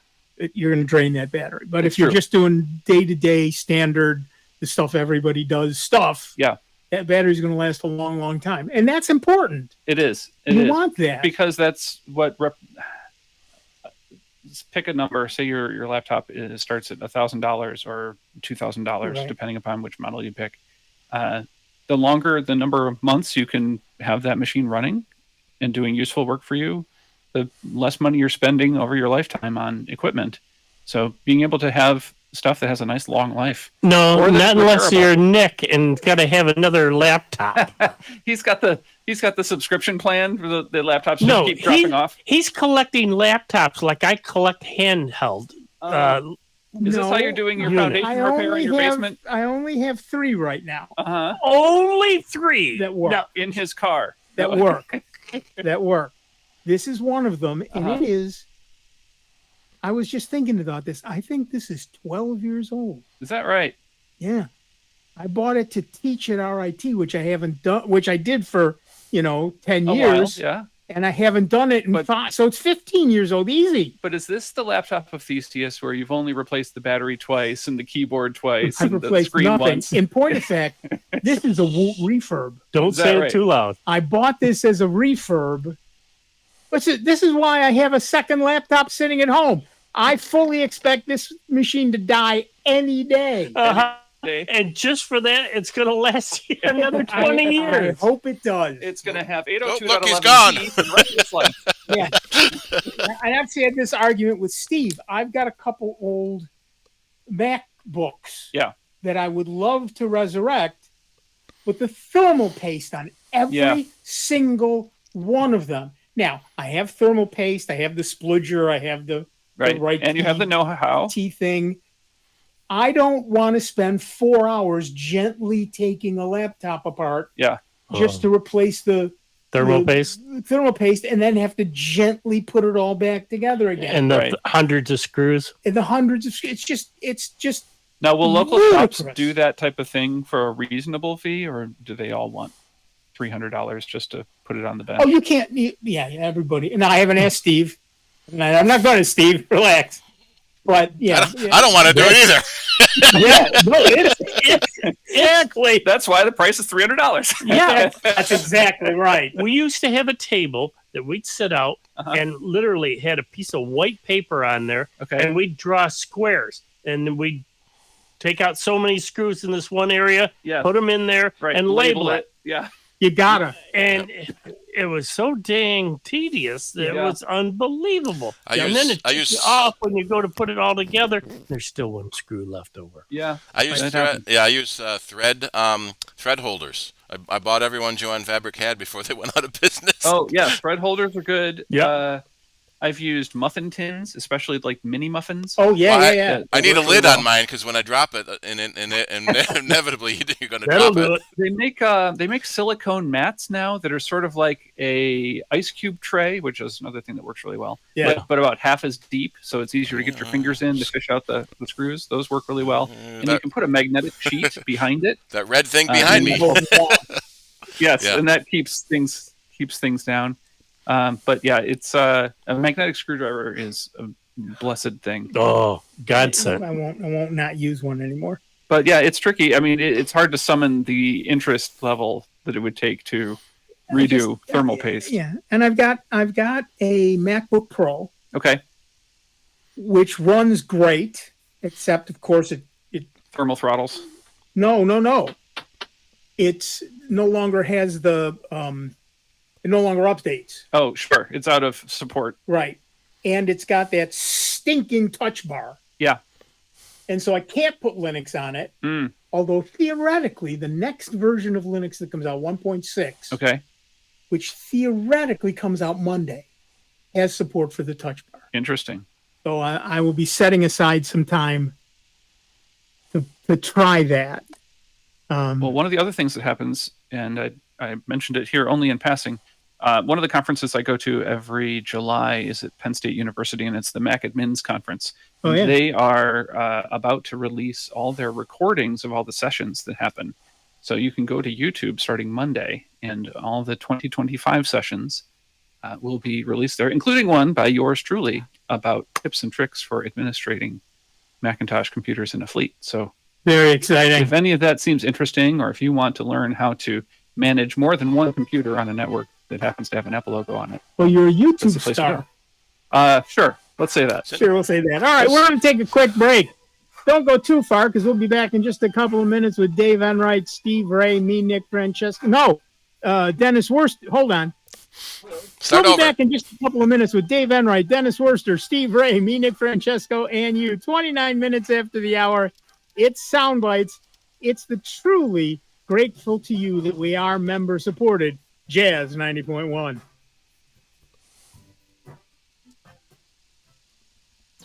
It's America's longest-running computer show. Back to more Sound Bites with Nick, Dave, and Steve. Next on member-supported Jazz 90.1. NBC News Radio, I'm Lisa Carton. A SpaceX Dragon capsule carrying 4 crew members returning from the International Space Station has splashed down off the California coast. SpaceX copy splashdown. The crew included 2 NASA astronauts. It also included one from Japan and a Russian cosmonaut. 2 people are dead after a shooting at the CDC in Atlanta. More from Lisa Taylor. The DeKalb County Police Department says Officer David Rose was responding to a report of gunfire Friday afternoon at the CDC campus at Emory University when he was shot by the gunman. This officer responded to the call as he was trained to do, and during that incident, he received gunfire and he lost his life in this incident. At a press conference Friday evening, police said the shooter was also killed, but Atlanta Mayor Andre Dickens says the alleged gunman was known to authorities. And round 3 of the St. Jude Golf Championship in Tennessee is underway. I'm Lisa Carton. Take some time this summer to enjoy nature's light show, Compliments of the Firefly. Hi, I'm Melinda Myers, horticulturist and gardening expert. As you watch their display, you may begin wondering how and why these insects generate their flashes of light. Fireflies have organs under their abdomens with special cells dedicated to producing light. The fireflies take in oxygen and combine it with a substance called luciferin to generate the light. Each of the 2,000 species of fireflies produces its own unique pattern of flashing light. This helps them find potential mates and possibly fend off predators. Even the larvae are able to generate these light patterns, and they help gardeners by feeding on snails and slugs. But their populations are dwindling, scientists believe, due to loss of habitat and possibly light pollution. Help preserve their habitat, turn off the lights, and enjoy the Firefly Show. Check out our website for this and other gardening tips. Hi, this is Trumper Lynn Roundtree. I'm Dave Goss. Join me this weekend as I welcome Trumper Lynn Roundtree to our show. He'll share some of his new music with us, and he's got a story to tell, let me tell you. Head to my website, davecos.com, during the week for all the details. I'll be here this weekend. Lynn Roundtree, yours truly, and great weekend music on the Dave Cos Radio Show. The Dave Cos Radio Show. Tuesday nights at 6 on Jazz 90.1 and Sunday afternoons at 3 on Jazz 90.1 Smooth Grooves Radio. Are you thinking of adding a pet to your family? Greece Residents Assisting Stray Pets, or GRASP, is committed to reducing the number of homeless pets by placing dogs and cats into compatible, loving, permanent homes. For more information on how you can give a homeless pet a second chance through adoption, visit graspinc.org. GRASP, striving for the day when every dog and cat will live in a loving, safe, and healthy home. Hi, everyone. I'm Alan Coletta. And I'm Sally Poole. We're proud to host Big Band Friday Classics on Jazz 90.1. Every Friday evening from 6 to 8 p.m. We'll be playing all your favorite classic big band music from Callaway to Carter. Ellington to Ella. It'll be music you can dance to or just relax and enjoy. So join us Fridays at 6 p.m. on Big Band Friday. Only on member-supported Jazz 90.1. I'm Ben Affleck, and I want to thank you for joining me and supporting Paralyzed Veterans of America. I joined the Navy to serve my country. While parachuting with my platoon, my parachute didn't open, and I broke my neck. Thanks to PVA, paralyzed veterans are getting specialized medical care and treatments, the jobs they want, and the accessible vehicles and homes they need. I just don't think my family would be as happy as they are without the support that I received from Paralyzed Veterans of America. Learn more at pva.org. Jazz 90.1 weather.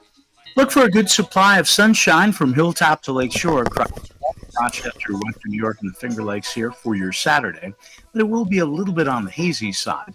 The high temperature in the upper 80s to near 90 with a gentle breeze. Coming up for your Saturday night, look for a mainly starlit sky. It will be on the hazy side still. Overnight lows will be in the upper 60s, sunny and hot for Sunday, highs in the low 90s. I'm meteorologist Josh Nichols for Jazz 90.1. And currently right now we have sunny skies, sort of hazy out there. 91 degrees out at the airport and 88 here at member-supported Jazz 90.1.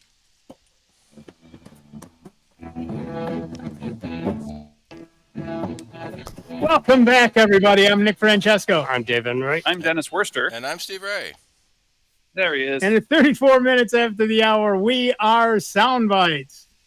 And I will read some news. Yeah, what is new anyway? Do we want Microsoft news or Google news? Well, I did Microsoft news earlier. Maybe we try some Yeah, Google. something different. Balance it out a little. Let's try some Google news. I'm sure they want to let us know everything's great. Everything is great. Google has released security patches for 6 vulnerabilities in Android's August 2025 security update. Okay. Including 2 Qualcomm flaws exploited in targeted attacks. With this month's Android security updates, Google has also fixed a critical security vulnerability in the system component that attackers with no privileges can exploit to gain remote code execution when chained with other flaws and attacks that don't require user interaction. While Google Pixel devices receive security updates immediately, I got mine yesterday, other vendors will often take longer to test and tweak them for their specific hardware configurations. We've talked about this before. The big dog has to be the last one to mark the tree. Sure. So, when Apple puts out something, it's their hardware, it's their software, it just goes. Mm-hmm. Google, the same thing to a Pixel phone. Because they control the whole Because they control widget. the whole ecosystem. Yeah. But when you send it to a Samsung phone, then Samsung has to get involved, Or and HTC like Verizon or whoever, Yeah, right, carriers. right, has to get involved as well. So it takes longer for those things to happen. Yeah. Google's August Pixel update, which is separate from the security update, includes a fix for Android's 3-button navigation and gesture navigation systems becoming unresponsive. The issues appear to have started popping up shortly after the official release of Android 16 in June. Ever since that update, the users say that the navigation has been a complete mess and that they ran into issues with buttons being completely unresponsive or delays of over 30 seconds on their Pixel 8 Pro. Now, I've got a Pixel 7 Pro, and it's never exhibited any of that. Another user said they had occasionally to press the back button a few times on their Pixel 9 to get the phone to register it. The swipe gesture to navigate back has also occasionally stopped working. Google on Wednesday launched its AI coding agent, Jules, out of beta just over 2 months after its public preview debut in May. Okay. Powered by Gemini 2.5 Pro, Jules is an asynchronous, agent-based coding tool that integrates with GitHub, clones databases into Google Cloud virtual machines, and uses AI to fix or update code while developers focus on other tasks. It's only free for a very limited number of tasks. Everything else costs money. But it's nice that you can try it for free.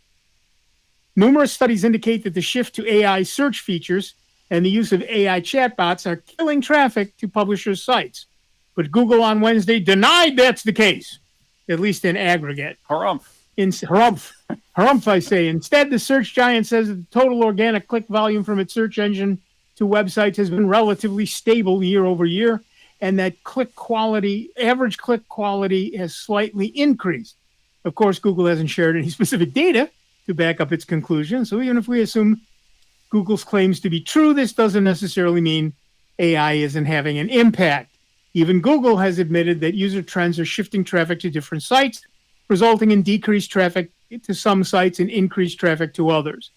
After debuting in 2022, the Steam for Chromebook beta will stop working in early 2026. At the time, it was a big Chrome OS effort, but there hasn't been an update in ages. At the time, this was part of a sizable gaming push for Chrome OS. Steam joined Android apps and cloud streaming to provide a third way to play games on Chromebooks. Later in 2022, Google announced the first gaming Chromebooks. While support ends at the start of next year, existing games that are already installed will be removed. With hindsight, the fact that Steam for Chromebook never entered stable was a pretty good indicator of the effort standing. But don't worry, we're still supporting you. So give us a call at 585-966-JAZZ. That's 966-5299. Toll free 800-790-0415.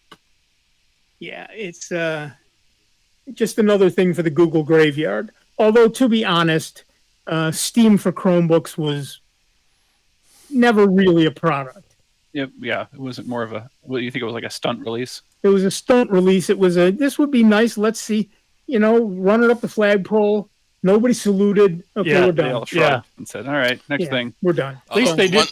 Microsoft bring it out, support it for 1 year, and then dump it. Yeah. One thing that does lead a little bit of credence, maybe, is the Steam is Linux based, right? Steam OS, yeah. Yeah, Steam OS is Linux based. Yeah, so more and more games theoretically will be ported to Linux to run on the Steam Deck. That's true. That's right. That's right. Yeah. So at some point, Google will. The problem with Steam on Chromebooks is that a lot of Chromebooks are underpowered. Yeah. Right. Right, because they were never designed to be desktops. No, they were designed to be essentially wireless terminals that connected you back through a browser to a server-based set of applications. Right. Right. And so, we used to have those smart terminals, we call them. Mm-hmm. And I had one from Wang, actually, and it worked great. It ran a version of Windows on the server. Okay. And it did everything at what, I could give it, if I really wanted to, 48 cores and 16 terabytes of RAM. Right. And, so I could do whatever I wanted to do with that from machine. War Games. Exactly. So I could fire up whatever I wanted to, and it ran like a top. But that kind of went by the wayside, those things, because people wanted personal computers. Right. And that's been a pendulum over the decades. It's been a pendulum. It's gone from power at your desk to power in the cloud to power back at your desk. Well, and power in your pocket. We've done hybrids of that. When I was at RIT, I had faculty who said, "I've got a data set that's enormous. Well, yeah, much larger than I could run locally on my machine. Run locally. What can I do?" Well, I can give you a virtual machine. Sure. And as long as you run it from 5 p.m. to 7 a.m., right, I can give you 48 cores and 16 terabytes of RAM. Yes. And, just go. Right.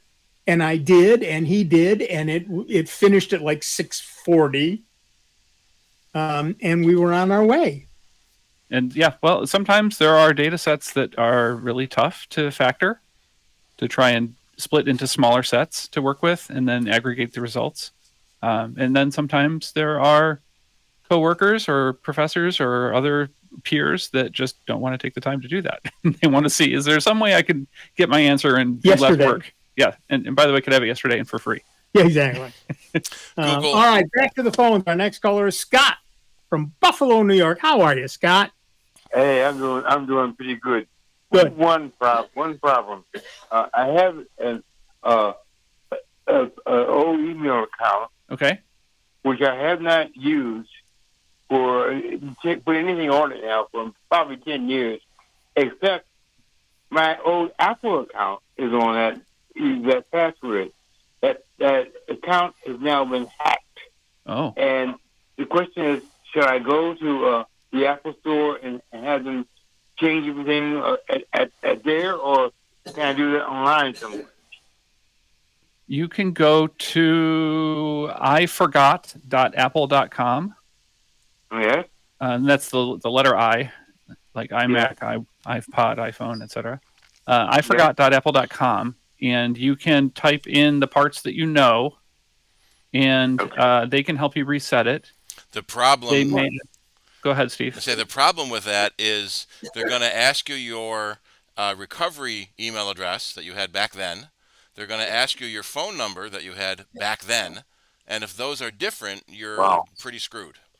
You may have better luck. You may have better luck calling the AppleCare support line.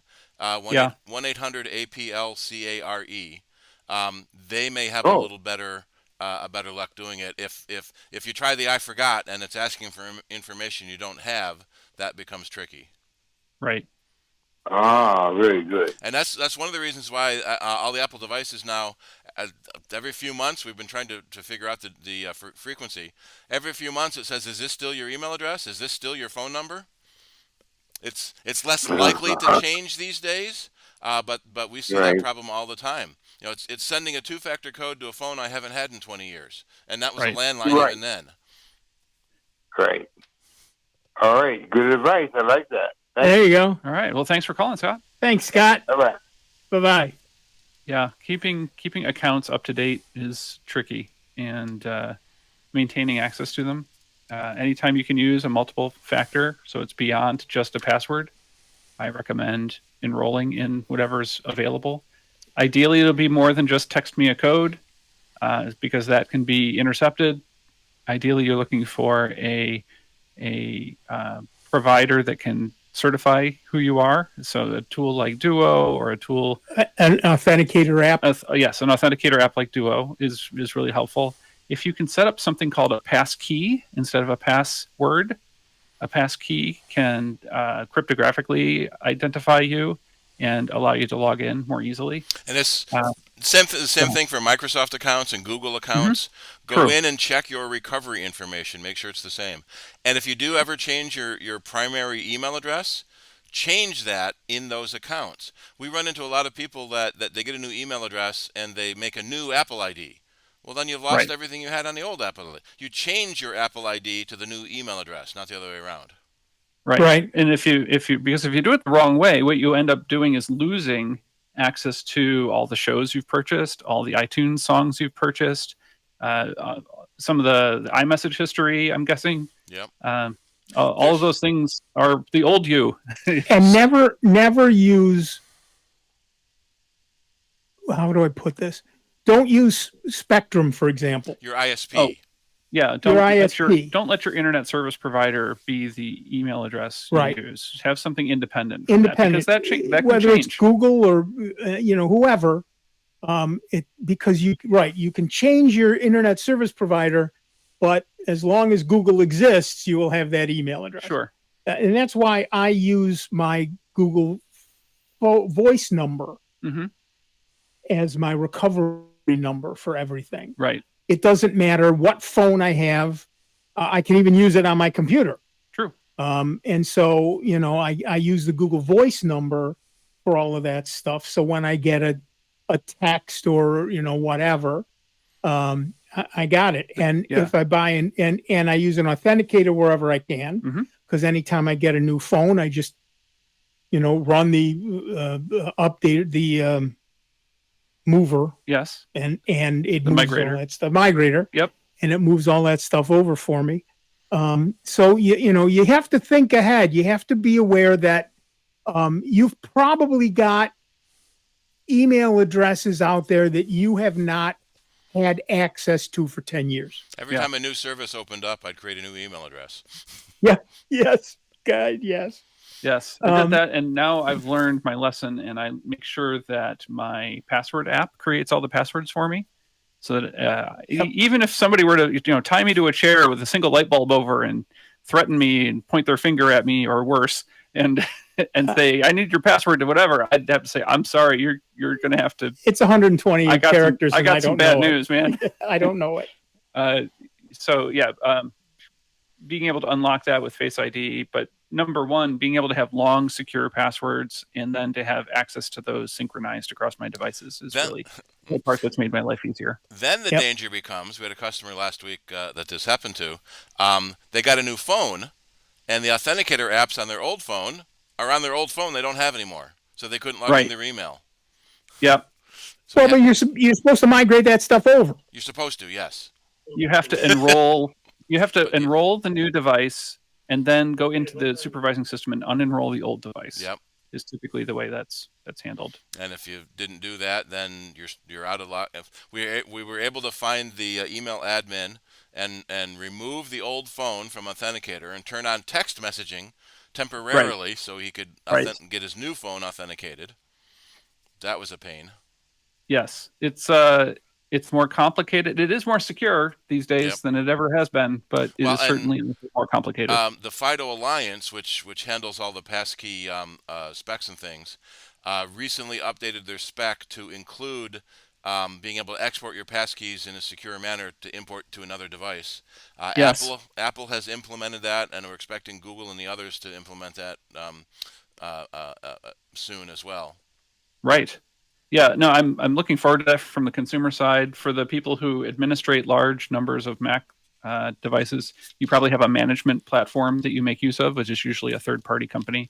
Apple has also made it easier to shift between those companies. So if you are having your entire fleet of hundreds of machines enrolled with Jamf, for instance, and you want to migrate to Microsoft Intune or to Mosel or some other tool, Apple is making it easier to do a mass migration from one provider to another. What was the monkey one you used to talk about that was free? So there's Walt Disney Animation Studios developed a tool.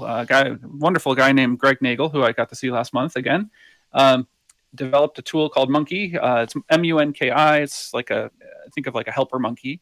And Monkey's job is to go and check in with a web server and find out what software needs to be installed or removed or upgraded, and then we'll happily do that for you. That happens all at the endpoint. A wonderful tool that we've used in the past. And this goes beyond that. You can install things like configuration profiles with Monkey, but you don't necessarily get a lot of the built-in reporting that you do with third-party tools. And Monkey is great. It's open source. It's very easy to set up. Doesn't cost a dime. And it's for Mac OS. It's for Mac OS. I believe it also works with Linux. And we keep our Monkey repository fed with a tool called AutoPackage. AutoPackage goes out to all the third-party companies and fetches the latest version of software, mostly utility programs or other freeware that people in our environment need. And it keeps the Monkey repository freshened. And then individual devices check in with the Monkey server, generally about once an hour, and then always pull down the latest stuff. Interesting. All right. We should go back to the phones. Our next caller is James from Rochester, New York. What's up, James? Oh, hi, Nick and everybody. Hey, I've got a quick question. What's the difference between a password and a passkey, and how do I do that, and do I need it? Passwords are a string of characters that you pick or a computer program picks for you. And they are the method that systems use to prevent unauthorized access to the information that is yours. Yes, I understand that part of it. Okay, good. The key about a password is the other end stores a copy of your password, and when you try to log in, it compares what you typed with what it has stored. Right. The other end is hopefully hashed. Hopefully hashed and salted. The other end is very bad at keeping your password safe. So passkeys has come out as a better way. Okay, how do I install that? You don't. Passkeys are typically handled by it's something that has to be offered by the website or the other tool that you're making use of. Your computer will tell you when it's possible to create a passkey when you create your account. So most of the larger because websites... I get that popping up now and then. I use Windows. Mm-hmm. So do you recommend the passkey? I recommend passkeys over passwords because passkeys are encrypted at both sides, and they are essentially a way to make sure that your password is secure on your side, and that what the people at the other end see is enough to prove that you are you, but isn't enough to prove anything else. Now, they don't have a secret to keep. Right, and it depends on using them. Depends on the other end, so it's not something you decide. Generally speaking, it's the system you go to that makes that decision. Once they do that, sorry, go ahead. You log into Google and it says, "Do you want to set up a passkey?" You log into Facebook, it says, "Do you want to set up a passkey?" Right. Now, you can set up passkeys with programs like KeePassXC or Bitwarden. Yep. There's browser extensions for everybody to create and manage passkeys. But you don't decide on your own, I want to use a passkey with my email. Yeah, the question pop up, not like everybody does. I use Windows, so I think I'm going to give it a try when they start asking me. I think passkeys are a great idea. I'm going to speak on behalf of everybody here at Soundbites and say we recommend passkeys over passwords. Yes, we do. Okay. Hey, that sounds great. Thank you very much. I'll start into that. Okay. There you go. Thanks, James. Have a nice weekend, everybody. You too. Keep smiling. Okay. I think I read that Microsoft is deprecating their authenticator because they expect you to use. Microsoft is deprecating their authenticator app because they expect you to use Edge to store your authentication and passkeys. Yeah, right. Do they now? That'll happen. Yeah, but I mostly use Google Authenticator. Sure. Although I also have Facebook Authenticator because I think Facebook at the time that only wanted it itself. But yeah, there are multiple authenticators out there. And what's nice about an authenticator is that it's a number that changes over time. Right. And your app on your phone, which is your authenticator, and the other end know the algorithm to do that. And so you log in and it says, okay, go to your passkey and go to your authenticator and type in this number. Type in the code that your authenticator is showing you. And there are times when I've been in the middle of typing in the code and it changes. Yeah. Right. See, that goes a minute. Yeah, that goes back to how often should you change your password, and the early recommendation was every 90 days. Well, what if the bad guy got your password 89 days ago? Well, then you should then you should change your password every day. What if you got it this morning? Well, then you should change it twice a day. So with an authenticator, your password changes every 30 seconds. Right, exactly. So you then type in your authenticator code, and the system knows what's going on. Now, that system is only as secure as the algorithm being used by the authenticator. Yeah, and RSA 15 years ago used to hand out little devices. They'd mail them to you, and you'd enroll them. But the problem was the algorithm was hacked, and somebody was able to figure out what the algorithm was. Right. So when I had my PayPal account and I had my RSA fob that had a number on it that rotated every 30 seconds or 90 seconds or however often it was, that was suddenly no longer sufficient to do what I needed to do. And there was an awful lot of people that got very grumpy. But the new ones are much better. Yes. The Google one and the Facebook. Well, I don't trust Facebook. Well, but the Google one, definitely. The fob was baked in. Yeah, it was baked into the chip. And with the software, they can update the algorithm and push it out differently. Right. So yeah, if you have a choice, select passkey. Not everybody gives you that choice. Right. If you have an authenticator, pick that. Yeah. One of the go ahead. One of the other issues with passkeys is my main computer at home doesn't have Touch ID or Face ID. So if I set up a passkey on my iPad, which does, then I try to log in on my computer. It says, "Oh, go to your iPad and verify." Well, it's in the other room. Damn it. Right. That's not convenient. Yeah. Right. Well, but that's also a problem with authenticators. In general, if even if you're using the Google one or the Facebook one or the Microsoft one, you have to go to your phone. Yes.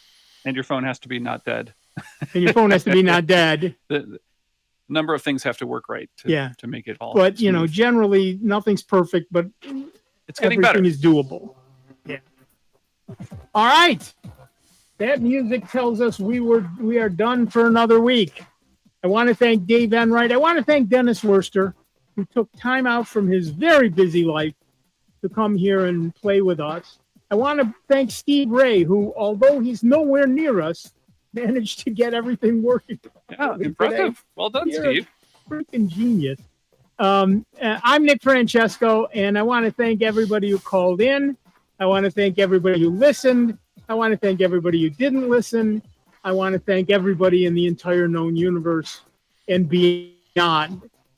We are done for another week, but don't despair. We will be back next week with a whole lot more of the longest running computer show in the known universe. That would be Soundbites right here on the truly grateful to you that we continue to be member supported Jazz 90.1. See you in 166 hours. Stardate August 9th.